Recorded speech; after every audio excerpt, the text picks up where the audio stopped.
देखिए सर, हमने कहा था आपको कि शक्ति 3 प्रकार का होता है। एक मिनट यार, शक्ति कितने प्रकार का होता है? 3 प्रकार का। कौन कौन? एक होता है आभासी शक्ति, दूसरा होता है वास्तविक शक्ति, और तीसरा होता है प्रतिकारक शक्ति। यही ना होता है। आभासी शक्ति की अगर हम बात करें, किसकी बात करें? आभासी शक्ति की अगर हम बात करें तो आभासी शक्ति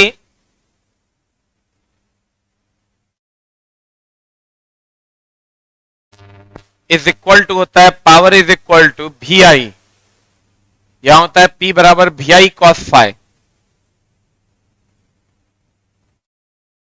यहां होता है P बराबर वी आई साइन फाइ। सही है सर? जब आप देखिएगा इसका मामला, आप क्या कीजिए सर, इसको वी आई का whole square is equal to V I cos phi का whole square plus V I sine phi का होल स्क्वायर। देखिए तो इसमें कोई दिक्कत? ऐसा हम लिख सकते हैं, लिख रहे हैं, लिख नहीं सकते, चलो लिख रहे हैं। हम अगर ऐसा लिखते हैं मेरी जान, तो इसको हम लिख सकते हैं वी आई का होल स्क्वायर, और यहां से हम कॉमन ले सकते हैं वी आई का होल स्क्वायर। बोलिए, नहीं ले सकते? इसको हम कर सकते हैं cos square phi plus sine square phi. बोलिए, तो यहां से अगर हम लेंगे तो ई 1 हो जाएगा, तो ई 1 हो जाएगा, ई कट जाएगा, 1 बराबर 1 हो जाएगा। L H S is equal to R H. अब सर आप याद कीजिए कि आप पढ़े होंगे कभी कि H square is equal to P under root of ने H square is equal to P square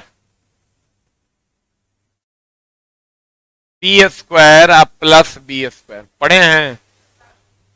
H square is equal to P square plus क्या? B square. H square is equal to P square plus B square. याद है? नहीं याद? तो sir देखिए, तो उसी तर्ज पर ही है, H square is equal to P square plus B square. बोलिए, H square is equal to P square plus B square. है कि नहीं है? है। अब गौर फरमाइएगा,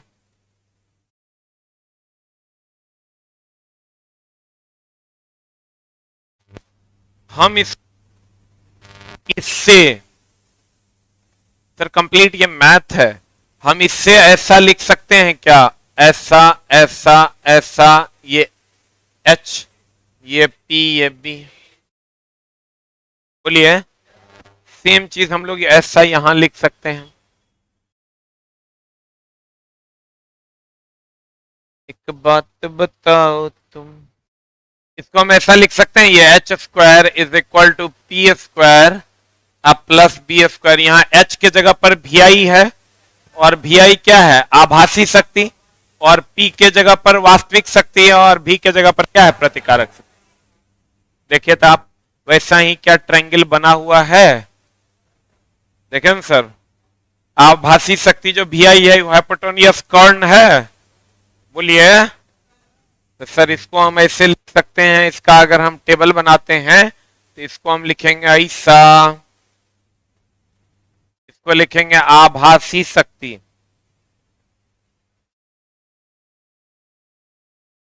कौन शक्ति चला? इसको कौन शक्ति लिखेंगे?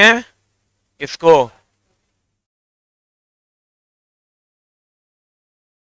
वास्तविक शक्ति। और इसको लिखेंगे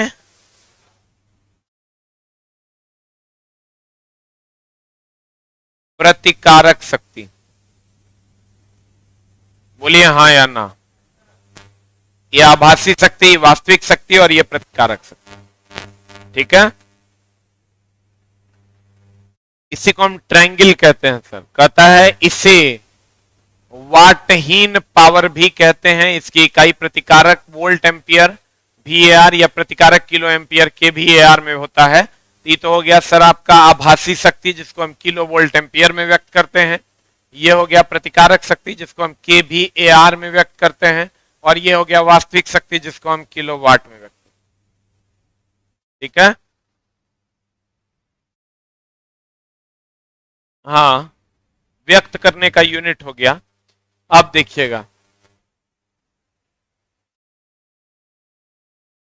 एक चीज का आपको ध्यान क्या रखना है सर, कि पावर का जो लॉस होता है, लॉस ऑफ पावर जो होता है, लॉस ऑफ पावर का मतलब हो गया शक्ति का व्यय।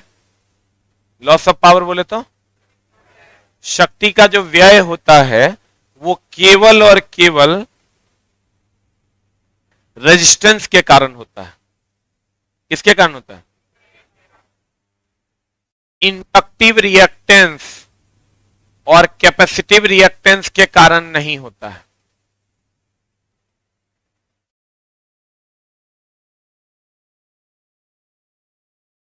किसके कारण नहीं होता है? इंडक्टिव रिएक्टेंस और कैपेसिटिव रिएक्टेंस के कारण नहीं होता। कहते हैं जब भी लॉस ऑफ पावर होगा, क्या होगा सर? केवल किसके कारण होगा? प्रतिरोध के कारण। तो कहता है कि नोट, शुद्ध प्रेरकत्व तथा संधारित्र परिपथों में शक्ति व्यय शून्य होता है। अर्थात ऐसे परिपथों में शक्ति व्यय किसके कारण होता है? प्रतिरोध के कारण। जब भी पावर का लॉस होगा वो किसके कारण होगा? प्रतिरोध के कारण होगा। अब कहता है प्रतिकारक शक्ति बराबर हो जाएगा VI sin phi का कोई उपयोगी कार्य नहीं करता है। क्यों नहीं करता है? क्योंकि सर साइन फाई के रूप में हम कोई शक्ति का प्रयोग नहीं करते। हम लोग मेनली करते हैं कॉस फाई के रूप में, और उससे भी मेनली हम लोग करते हैं VI के रूप में। P बराबर VI आप बहुत बार पढ़े होंगे। अरे करंट चैप्टर में भी आप पढ़े होंगे, तो पढ़े होंगे शक्ति बराबर P बराबर VI, पढ़े हैं। मेनली हम लोग उसी का यूज करते हैं, इसका प्रयोग नहीं के बराबर करते हैं। अब है सर पावर फैक्टर। देखो, कोई बताइए सर, जो ऐसा था, ऐसा था, ऐसा था, ये क्या था? ट्रायंगल आपके सामने है।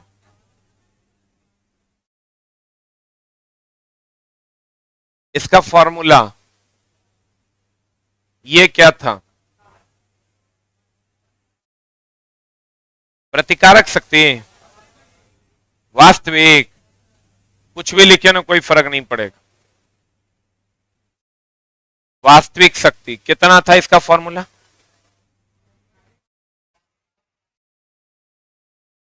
और ये था प्रतिकारक शक्ति।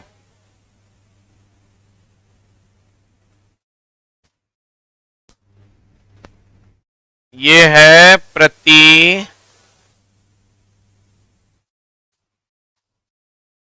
यह VI साइन फाई, ये ना है। और ये हो गया वास्तविक शक्ति VI cos फाई। ये हो गया प्रतिकारक शक्ति VI sin फाई। बोलिए, हमको ही बताइए, VI cos फाई यानी वास्तविक शक्ति, कौन शक्ति चला?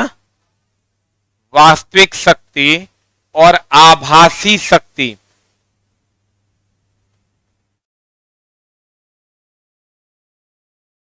वास्तविक शक्ति और आभासी शक्ति, कौन कौन शक्ति? वास्तविक शक्ति और आभासी शक्ति का जो अनुपात होता है वो होता है क्या? पावर फैक्टर, दैट इज शक्ति गुणांक। शक्ति गुणांक, इसको हम पावर फैक्टर के नाम से जानते हैं। शक्ति गुणांक को किसके नाम से जानते हैं? Power factor. शक्ति गुणांक बराबर वास्तविक शक्ति या बटा आभासी शक्ति। ठीक है। अब जब इसको सॉल्व करेंगे हम सर, तो वास्तविक शक्ति होता है VI cos phi और आभासी शक्ति क्या होता है VI। तो सर देखिए इसको हम लिख सकते हैं VI cos phi अब बट्टा VI, E कट जाएगा, क्या हो जाएगा cos phi। और ये cos phi जो होता है इसी को पावर फैक्टर के नाम से जानते हैं, और ये बराबर हो जाता है R बटा cos phi बराबर हो जाता है किसके, R बटा Z के। Z प्रतिबाधा है, R प्रतिरोध है।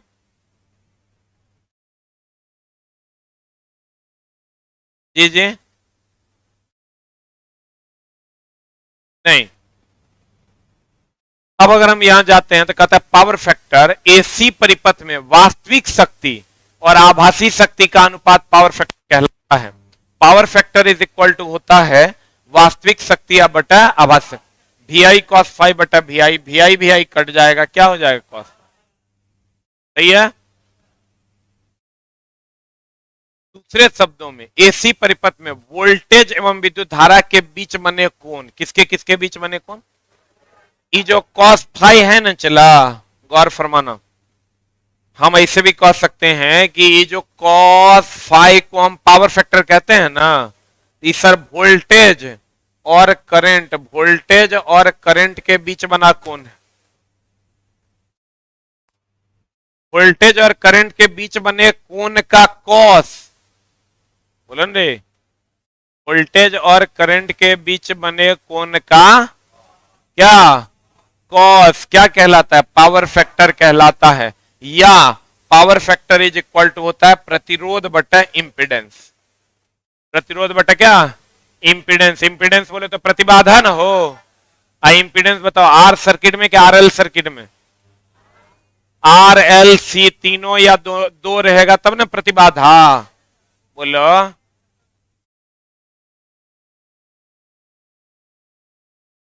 अब देखिए सर, कहता है दूसरे शब्दों में एसी परिपथ में वोल्टता एवं विद्युत धारा के बीच बने कोण की कोज्या, कोज्या मतलब कॉस, वो क्या कहते हैं, पावर फैक्टर। एसी परिपथ में प्रतिरोध तथा इंपिडेंस का जो अनुपात होता है इसको भी हम लोग क्या कहते हैं, पावर फैक्टर। और सर समझ लीजिए कि पावर फैक्टर अगर अच्छा है तो सब कुछ अच्छा है मशीन का, अगर पावर फैक्टर गड़बड़ हो गया तो सब कुछ क्या हो गया, गड़बड़। ठीक है।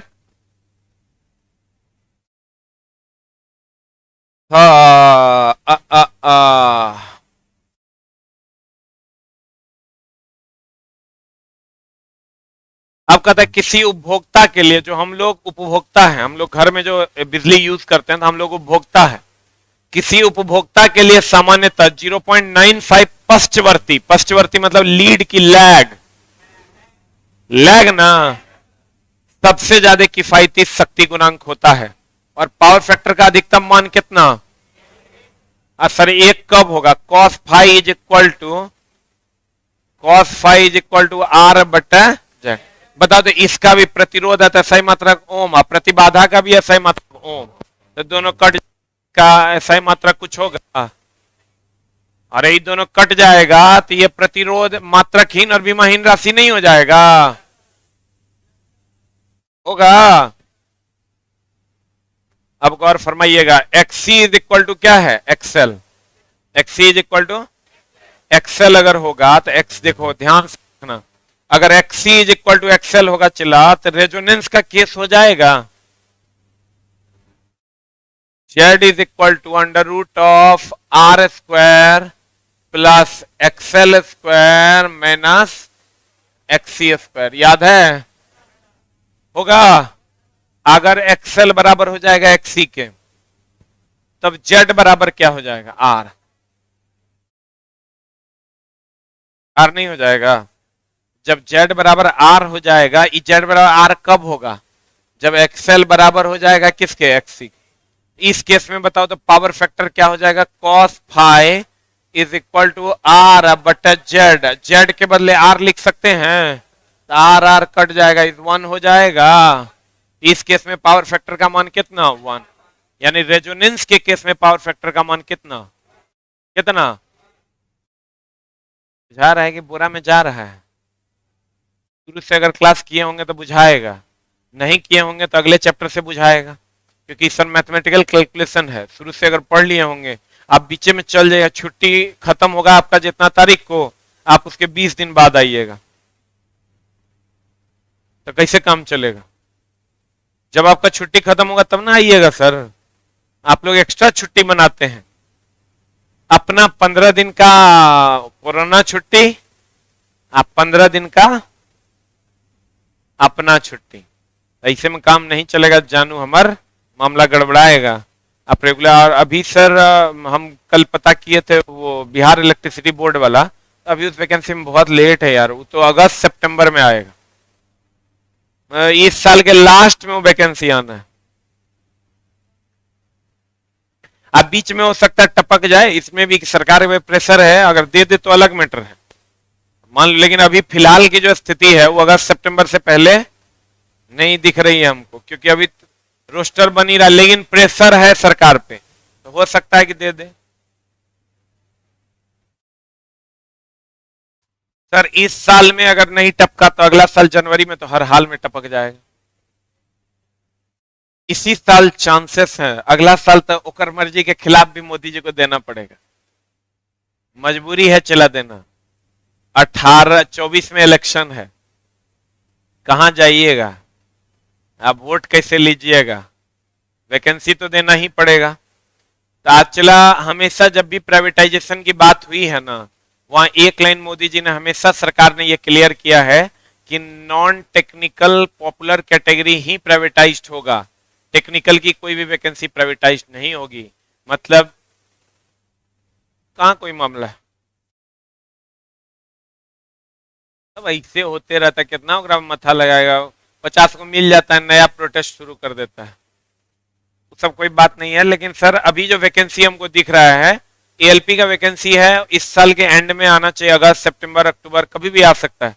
अगर यूपी हार गया तो हो सकता है 2 महीना में दे दे, अगर यूपी जीत गए तब तो भाई मनमानी है, तब तो त्वरा से ओकरा काम 2024 में है। यूपी तो खैर अब पता नहीं जो हो, यहाँ तो दोनों मत के लोग हैं। हाँ कौन, कितने बजे से क्लास? 5 बजे से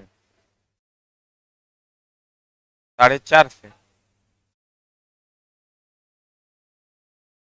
4 से 5, और अभी तक नहीं आए, आप फोन भी रिसीव नहीं कर, छोड़ दो, बोल दो कि सर किसी पब्लिक वो क्या बोलते हैं, पर्सनल काम में फंसे हुए हैं इसलिए नहीं आ पा रहे।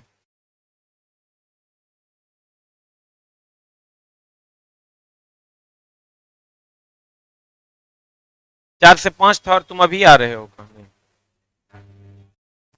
हाँ बोल देना कि सर कुछ पर्सनल काम में कुछ प्रॉब्लम है इसलिए सर नहीं आ पा रहे।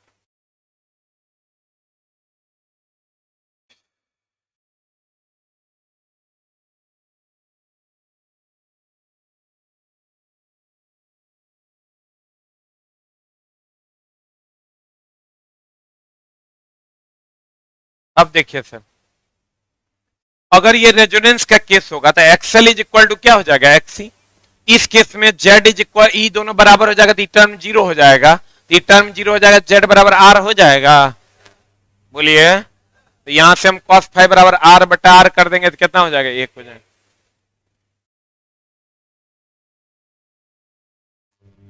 अब कहता है कि पावर फैक्टर का अधिकतम मान इकाई होता है, और इकाई कब होगा, किस केस में सर, रेजोनेंस के केस में। किस केस में होगा, रेजोनेंस के केस में पावर फैक्टर का मान कितना होगा, 1 होगा। अब कहता है लीडिंग, लीडिंग कब होगा और लैगिंग कब होगा। देखिए सर,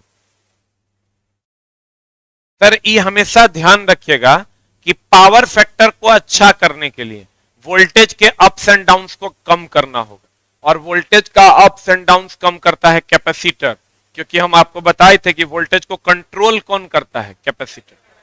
कौन कंट्रोल करता है, तो भैया वोल्टेज को कंट्रोल करने का काम कैपेसिटर करता है। अगर आप लीडिंग पावर फैक्टर चाहते हैं या लैगिंग पावर फैक्टर चाहते हैं, ये आपको डिसाइड करना होगा। अगर एक्सी का मान, किसका मान, एक्सी का मान ज्यादा हो और एक्सएल का मान कम हो, एक मिनट चला, हमको थोड़ा देखने दो। एक्सी का मान ज्यादा होगा तो चला कैपेसिटिव रिएक्टेंस ज्यादा हो गया, और ज्यादा हो गया तो उसी को हम लीडिंग पावर फैक्टर कहते हैं।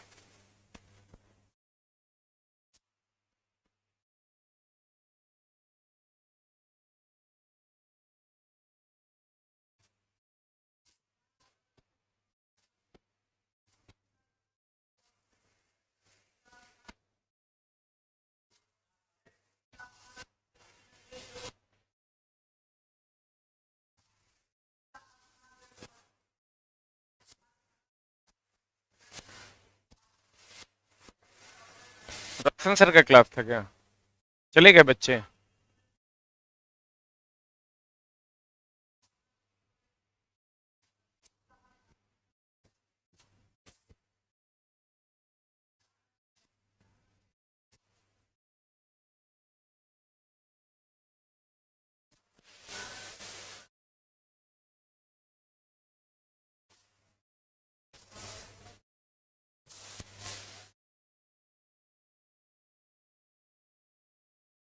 क्या चीज के लिए वीडियो डालें?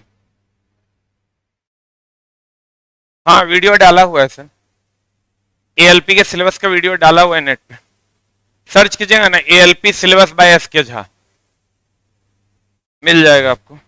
देखिए सर, हमने कहा पावर फैक्टर को अगर अपडेट करना है, आप चाहते हैं लीडिंग पावर फैक्टर। क्या चाहते हैं आप सर?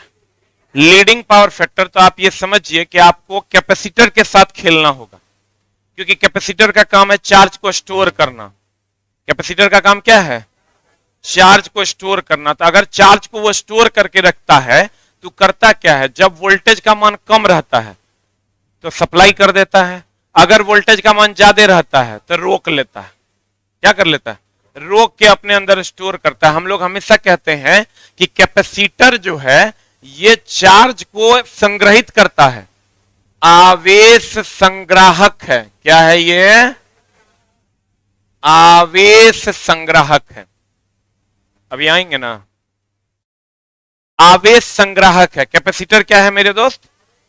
आवेश संग्राहक है। तो यहां से अगर हम चलते हैं तो एक्सी और एक्सएल, एक्सी और, हमने कहा कि ये वोल्टेज को बहुत हेल्दी रखता है, इसीलिए आप देखिएगा सर सर्किट में कैपेसिटर लगाने का कोई मतलब नहीं है, फिर भी लगाते हैं। क्यों?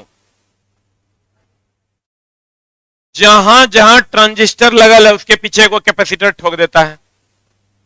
जहां जहां आप देखिएगा, जहां जहां पर कैपेसिटर लगा हुआ है, ट्रांजिस्टर लगा हुआ है, ट्रांसफार्मर लगा हुआ है, या कोई भी युक्ति लगा हुआ है, तो आप देखिएगा वहां पर खटाक से वो कैपेसिटर तीन को मार देगा। उसके मार्ग में वो कैपेसिटर लगा देना है। तो कैपेसिटर लगा देगा तो होगा क्या? What happen? वो चार्ज को क्या करेगा? स्टोर करेगा। चार्ज को क्या करेगा? स्टोर करेगा। यानी वो लिख लो एक लाइन सिंगल एरो देखें, कैपेसिटर का कार्य है,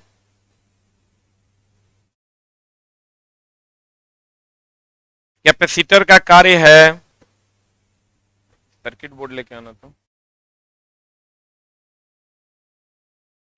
कैपेसिटर का कार्य है,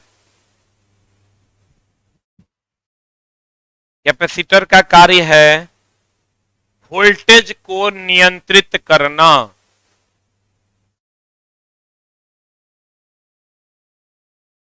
वोल्टेज को नियंत्रित करना। वोल्टेज को क्या करना? अधिक होने पर कम करना, अधिक होने पर कम करना,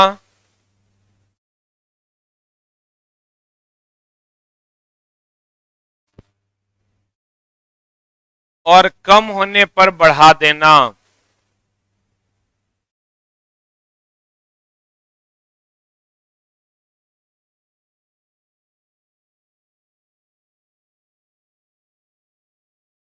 बढ़ा देना। अब देखिए सर, इसका मतलब अगर हम एक्सी का मान ज्यादा ले लेते हैं, तो ज्यादा ले लेंगे तो भैया कैपेसिटिव रिएक्टेंस का मान ज्यादा हो जाएगा। तो बताओ लीडिंग होगा कि लैगिंग होगा? क्या होगा ये सर? लीडिंग की लैगिंग। इसीलिए आप जब गौर से देखिएगा सर, तो ये अगर हमारा सर्किट बोर्ड है, इसमें देखिए आप बहुत सारा कैपेसिटर लगा दिया, पागल नहीं है ना, ये कैपेसिटर लगा दिया है। कैपेसिटर का काम है वोल्टेज को कंट्रोल करना। तो सर हमको ये बताइए, एक चीज हमेशा आप कहिएगा सर, तो इंडक्टर का काम है करंट को कंट्रोल करना, तो इंडक्टरों काहे नहीं लगा दिए? क्योंकि सर वोल्टेज से करंट बनता है, अब वोल्टेज कंट्रोल कर लेंगे तो करंट अपने आप कंट्रोल हो जाएगा। अच्छा एक बात बताइए, बैटरी में वोल्टेज रहता है तब ना धारा मिलता है, कि बैटरी में धारा रहता है इसलिए वोल्टेज मिलता है? तो जब वोल्टेज से धारा मिल रहा है, वोल्टेज स्टेबलाइजर वोल्टेज कंट्रोल करता है करंट। कभी सुने हैं करंट कंट्रोलर डिवाइस? काहे नहीं सुने? क्योंकि अगर एक्सी को कंट्रोल कर लेंगे, अगर वोल्टेज को कंट्रोल कर लेंगे, करंट अपने आप कंट्रोल हो जाएगा, क्योंकि वोल्टेज के कारण ही करंट होता है। बोलिए, हम लोग देखते हैं बल्ब बिन मिला के चल रहा है, कहते हैं वोल्टेज कम है, कभी कहते हैं करंट कम है, कभी नहीं कहते प्यारे विद्यार्थियों। तो कहने का मतलब ये हुआ, अगर एक्सी ज्यादा और एक्सएल कम है, इसको हम लोग क्या कहते हैं? लीडिंग की लैगिंग, इसको कहते हैं लीडिंग। और अगर एक्सी का मान कम है और एक्सएल का मान ज्यादा है, इसको हम लोग कहते हैं क्या? लैगिंग। तो सर ई बच्चा को याद नहीं रहता और बच्चा इसमें मिस्टेक कर देता है, लीडिंग लैगिंग क्लियर नहीं हो पाता है, जिसके कारण बच्चे आंसर्स नहीं कर पाते। हाँ आगे, लीडिंग मतलब आगे बढ़ना और लैग करना मतलब पीछे जाना।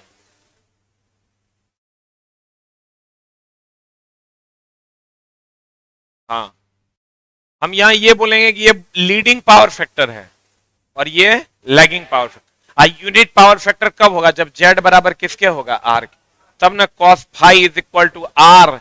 अब बट्टा जेड होता है तो ये आर, अब बट्टा आर हो जाएगा, कट के ही हो जाएगा वो। सही है। तथा पावर फैक्टर का अधिकतम मान इकाई अर्थात एक होता है और इसका मात्रक होता है महा वीवीआई, एम वीवीआई। हाईलाइट कर लो, इसी से नौकरी हो जाएगा। लड़की लोग को बोल रहे हैं।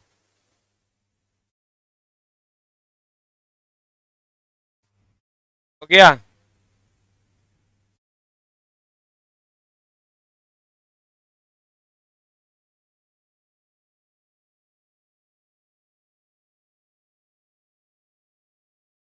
इंडक्टर सर बोले नहीं लगाएंगे।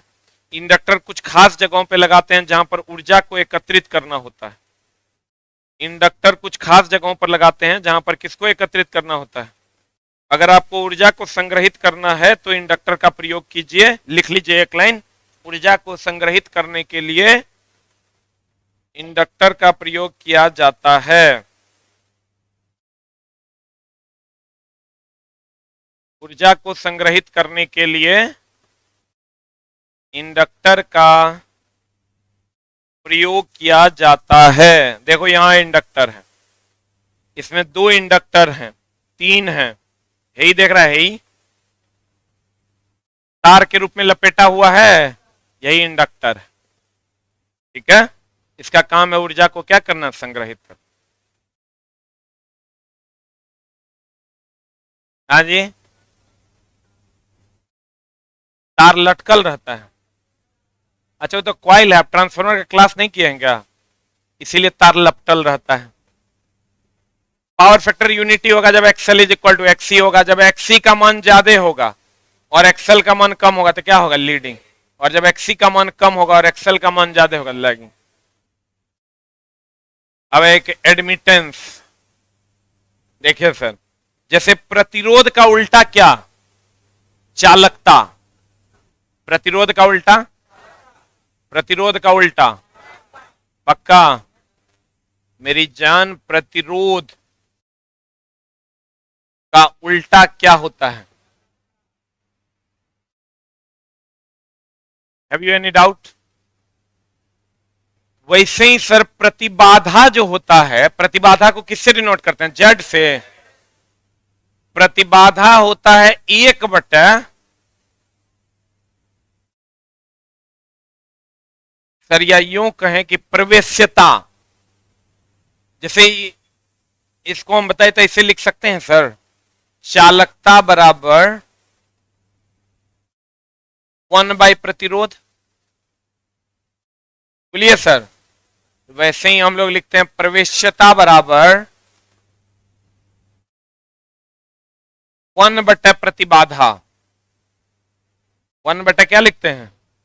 जैसे ये विरोध है तो ये भी ना विरोध है, इसका उल्टा होता है क्या? प्रवेश्यता। इसका सर जैसे इसका ओम होता है ना, इसका मतलब क्या होता है? ओम होता है। सर देखिए, अगर आप चैप्टर के बीच में आए तो दिक्कत होगा, ये चैप्टर हमको पढ़ाने दीजिए तो नेक्स्ट चैप्टर से बुझाएगा फिर, और नहीं चैप्टर के बीच में तो ये एब्सेंट आप अपने मन से कीजिएगा तो कितना हम छोड़ेंगे, कितना दिन हम नहीं पढ़ाएंगे। अल्टरनेटिंग एंड करंट और पॉलीफेज सिस्टम हम छुट्टी के बाद स्टार्ट किए हैं, वो भी 1 सप्ताह के बाद, और तब भी आप एब्सेंट है और गाली हमको दीजिएगा तो सर कैसे काम चलेगा? हमको तो पढ़ाना ना पड़ेगा, क्योंकि बच्चे जो आ रहे हैं उनको तो सर्विस देना पड़ेगा। तो यहां अगर हम आते हैं प्रवेश्यता बराबर 1 बाय प्रतिबाधा होता है, यहां से अगर हम कहेंगे तो 1 बाय प्रतिबाधा का ओम होता है, प्रतिरोध या प्रतिबाधा दोनों का क्या होता है? ओम। तो 1 बाय ओम हो जाएगा, 1 बाय ओम हो जाएगा तो पर ओम हो जाएगा। बोलिए, आप पर ओम हो जाएगा तो इसका हम उल्टा ओम लिख सकते हैं। बोलिए,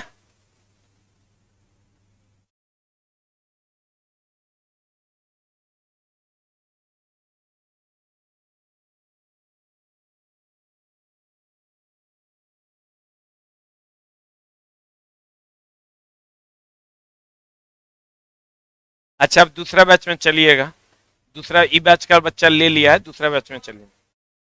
हाँ देखिए, कहता है प्रवेश्यता, इसको हम कहते हैं सर कंडक्टेंस नहीं, इसको एडमिटेंस कहते हैं। चालकता को कंडक्टेंस कहते हैं। इनको नीचे बैठाओ। चालकता को हम क्या कहते हैं? कंडक्टेंस। क्या कहते हैं? और प्रवेश्यता को एडमिटेंस कहते हैं। प्रवेश्यता को क्या कहते हैं? प्रतिरोध का उल्टा चालकता, अब प्रतिबाधा का उल्टा एडमिटेंस। बोलिए ना, हो प्रतिरोध का उल्टा चालकता, प्रतिरोध का उल्टा, अब प्रतिबाधा का उल्टा प्रवेश्यता। तो कहता है किसी ऐसी परिपथ में इंपीडेंस का विलोम एडमिटेंस कहलाता है, इसका मात्रक उल्टा ओम या साइमेन, या और इसे किससे सूचित करते हैं? वाई से। आज चालकता को किससे सूचित करते हैं? जी से। याद है रे? चालकता को किससे सूचित करते हैं? अब प्रतिरोध को। क्लियर है? पक्का? आज की कार्रवाई यहीं तक। Thank you very much.